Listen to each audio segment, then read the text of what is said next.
The communist elite hate minorities. They view them as subhuman, and much to their consternation, that truth started breaking out last November as exit polls showed. Who the real target is of the Democrats' constant activity was one of Trump's consistent themes during his campaigns, especially in 2016. They're not coming after me, they're coming after you, and I'm just standing in their way. Here I am, I'm standing in their way, and I always will be. Fact check. True. What Trump had an intuition of, suppose you could call it that, back when he was just a candidate, is that the politics of the Democrats wasn't just different means of getting to the same ends, things like higher taxes versus lower taxes, or change this marginal tax rate, or whatever, all that type of stuff. Had nothing to do with that. He understood more than most that Democrats weren't interested in getting to those same outcomes, and the difference was just one party said do it this way and another party said do it that way. The Democrats, he understood, have a different goal in mind. They were looking to end America, not make it better, not advance the middle class, not keep American exceptionalism front and center. They wanted all of that gone. They wanted and continue to want all of that gone because they despise the idea of America.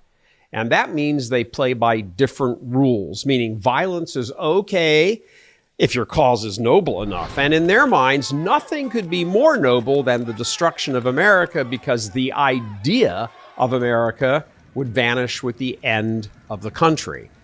That's why over not one, but 2 summers, we were being treated to violent riots in major cities. And this is just the beginning of the summer. First, it was the proxy case of George Floyd. Now it's due process and mass deportation. First blacks, now Hispanics.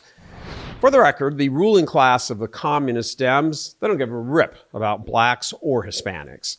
Blacks as a whole have remained mired in decades and decades of poverty under the Democratic rule. Likewise, as Democrat after Democrat has publicly stated, if we deport Hispanics, well, then who's going to pick our crops?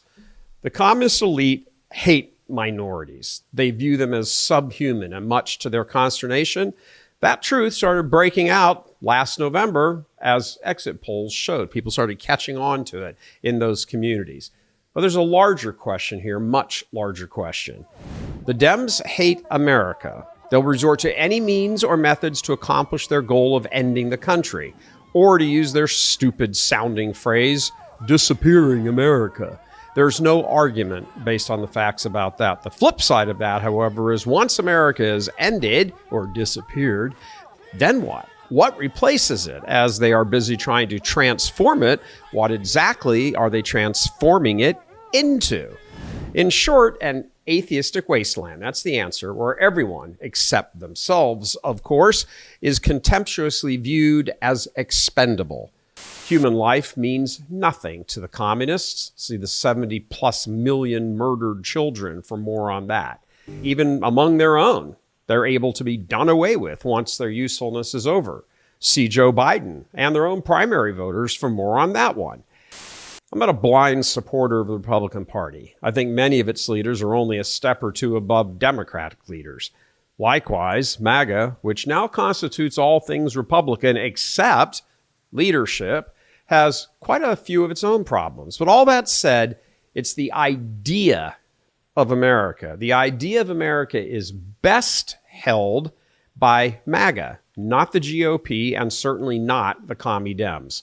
The Commie Dems want America burned to the ground, and the GOP is content to play their fiddles as the flames rise to the sky.